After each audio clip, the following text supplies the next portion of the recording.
Hello दोस्तों, आज मैं आप लोगों को एक सोच और एक दृढ़ निश्चय की कहानी बताने वाला हूँ। एक ऐसे सोच की जो आगे चलकर युवा के रूप में उभर कर आया।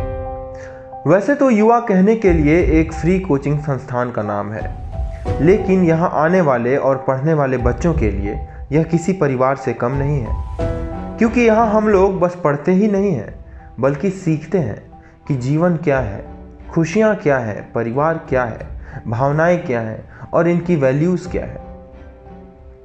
और यही सारी चीज़ें हमें बाकियों से अलग करती है। युवा में नियमित क्लास के साथ साथ मोटिवेशनल सेमिनार और करियर गाइडेंस पर भी विशेष ध्यान दिया जाता है, जो कि हमारे सीखने और कुछ बनने के उत्साह को दोगुना कर जाती है। यहाँ के बच्चों एवं शिक्षकों के लिए युवा मात्र एक शैक्षणिक संस्थान नहीं है, बल्कि उनके जीवन का एक अभिन्न अंग बन चुका है। इसका अंदाज़ा आप इसी से लगा सकते हैं कि यहाँ आने वाले शिक्षकों को हम कुछ भी नहीं दे पाते सिवाय प्यार, सम्मान और उनके विषयों के प्रति अपनी रुचि के। न इन्हें इसके अलावा कुछ चाहिए भी होता है, क्योंकि यहाँ आने वाले सारे शिक्षक किसी न किसी सम्माननीय शासकीय पदों पर पदस्थ हैं, जैसे कि excise officers, deputy collectors, bank managers, auditors और रेलवे ऑफिसर्स।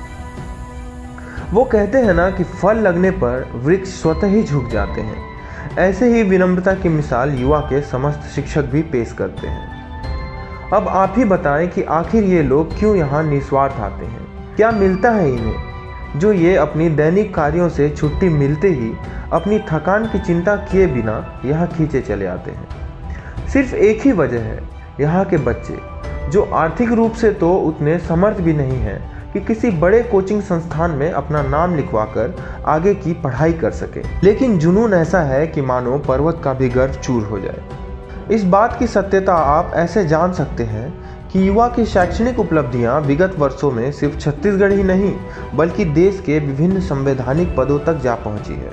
लगभग 150 से ज़्यादा बच्चे किसी न किसी संवैधानिक शासकीय पदों पर आसीन हो चुके हैं, चाहे वो डिप्टी कलेक्टर हो, तहसीलदार हो, पटवारी हो, बैंकिंग सेक्टर में हो या रेलवेज में हो, एक्साइज में हो या इनकम टैक्स के विभिन्न पदों पर हो।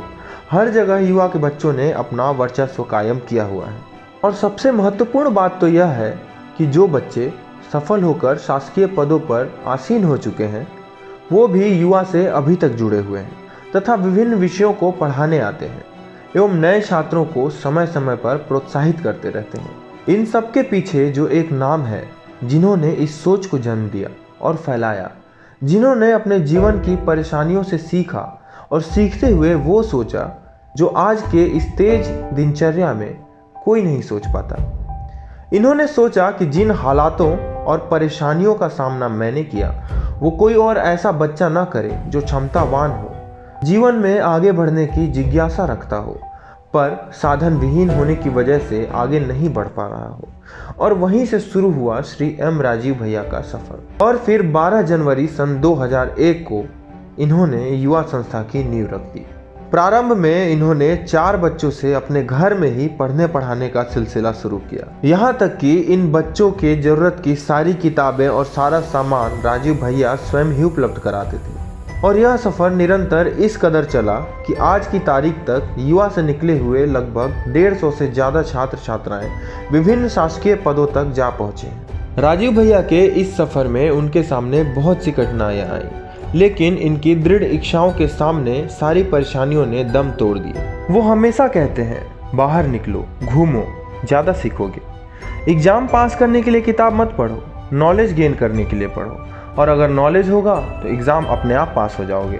आज हम सभी युवा उनके और यहाँ के सारे शिक्षकों के निर्देशों की वजह से ही यहाँ तक पहुँच पाए हैं। और यह संभव हो पाया है कि बड़े से बड़े कोचिंग संस्थानों को यह निःशुल्क संस्था चुनौती ही नहीं दे रही, बल्कि उनसे आगे भी निकल रही है, क्योंकि युवा के कई बच्चों ने न सिर्फ कॉम्पिटिटिव एग्ज़ाम्स पास किए बल्कि टॉप रैंकर्स भी रहे। युवा का उद्देश्य हमेशा से बच्चों के सर्वांगीण विकास पर रहा है। राजीव भैया के सानिध्य में हम कई सामाजिक कार्य भी करते हैं, क्योंकि युवा का यह मानना है कि अगर शिक्षा का सकारात्मक प्रभाव हमारे समाज पर नहीं हो रहा है तो वह शिक्षा निरर्थक है, क्योंकि व्यवहारिक ज्ञान विहीन शिक्षा बिना आत्मा के शरीर की भांति होती है।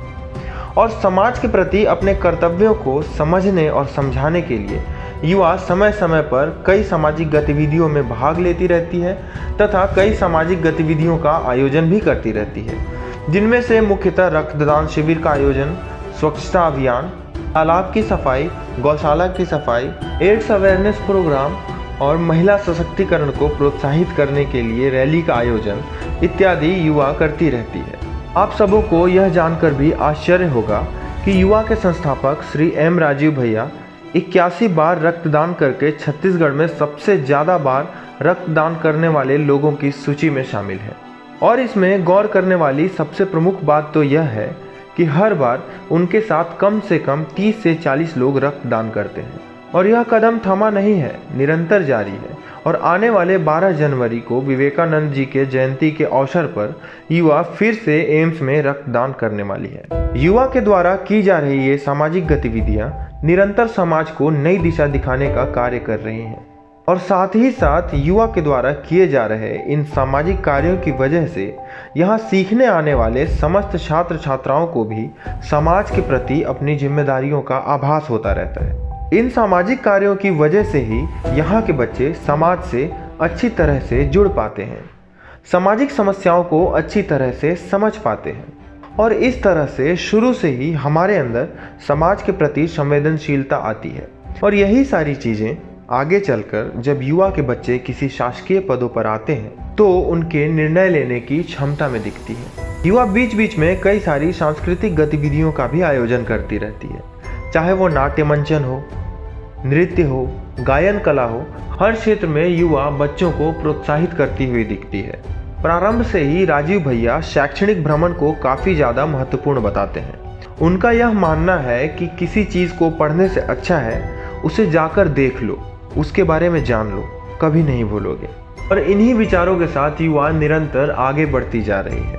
युवा में हम किसी भी छात्र छात्राओं को सिर्फ पढ़ने के लिए बाध्य नहीं करते, बल्कि हमारी कोशिश होती है कि युवा का हर सदस्य अपनी क्षमता को पहचाने, चाहे वो नेतृत्व की क्षमता हो, नृत्य की हो, गायन की हो या खेल की हो। जिस भी क्षेत्र में रुचि है हम कोशिश करते हैं कि इसमें उसे बढ़ावा मिले और शायद इसी का ही नतीजा है कि छत्तीसगढ़ फिल्म इंडस्ट्री के भी कई कलाकार युवा से जुड़े हुए हैं। अब आप सबों के मन में यह बात आ रही होगी कि जब इतनी सारी एक्टिविटीज़ हो रही हैं तो इसकी फंडिंग आखिर कहाँ से होती होगी और आखिर कैसे सब कुछ अरेंज होता होगा। तो इसका जवाब तो मैंने आप लोगों को पहले ही दे दिया है कि हम एक परिवार हैं। तो हमारे परिवार के जो भी सफल सदस्य हैं, जो किसी न किसी पद पर आसीन हैं, वो जहाँ भी रहें उन्हें युवा याद होता है। उन्हें यह याद होता है कि उनकी भी एक दिन यही परिस्थिति थी, जब उन्हें भी पढ़ना होता था, उन्हें भी सीखना होता था, उन्हें भी नौकरी चाहिए थी, पर उनके पास साधन नहीं था। और यह बात हम में से हर एक युवा को पता है। वो सारे हमारे मदद के लिए हमेशा आगे आते हैं और अगर इस बीच हमें किसी किताब या नोट्स की आवश्यकता हो तो हम आपस में ही कुछ कंट्रीब्यूट करते हैं और इतनी राशि तो इकट्ठा कर ही लेते हैं कि हमारी छोटी सी लाइब्रेरी मेंटेन हो जाए। जी हाँ, आज युवा के पास अपनी खुद की एक लाइब्रेरी है जिसमें लगभग 1500 से भी अधिक अलग अलग विषयों और कॉम्पिटिटिव एग्ज़ाम की किताबें हैं। लगभग सारी इम्पॉर्टेंट वीकली और मंथली मैगज़ीन, चाहे वो प्रतियोगिता दर्पण हो, चाहे परीक्षा मंथन हो या फिर आहा जिंदगी, हमारे यहाँ रेगुलर बेसिस पे आती हैं।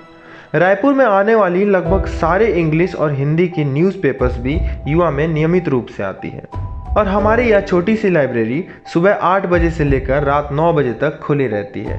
तो दोस्तों, अब तो आप सब समझ गए होंगे ना कि हम औरों से कैसे अलग हैं। हम एक कोचिंग संस्थान नहीं है, हम एक परिवार हैं। हमारा हर त्यौहार, चाहे होली हो, दिवाली हो या ईद हो, युवा के साथ ही बीतती है। यहाँ तक कि हम सब अपना जन्मदिन भी युवा के साथ ही मनाते हैं। हम बहुत मस्ती करते हैं, शायद इतना जितना आप लोग भी नहीं करते होंगे। चाहे होली हो, दिवाली हो, ईद हो या किसी का जन्मदिन हो, हमारे संस्था के हर सदस्य का परिवार हमारा परिवार है। उसका हर सुख दुख हमारा सुख दुख है। हम हमेशा साथ होते हैं। ये सब सिर्फ इसलिए संभव हो पाया क्योंकि राजीव भैया ने एक सपना देखा और हम सबको भी सपना देखना सिखाया, सोचना सिखाया, जीवन की वैल्यूज़ करना सिखाया। वो हमेशा कहते हैं कि आपकी वजह से अगर एक व्यक्ति का जीवन भी बन पाया तो समझिए कि आपका जीवन सफल हो गया। तो दोस्तों, उम्मीद है कि युवा के सफ़र की ये कहानी आपको अच्छी लगी होगी। आप सबों का आभार, धन्यवाद।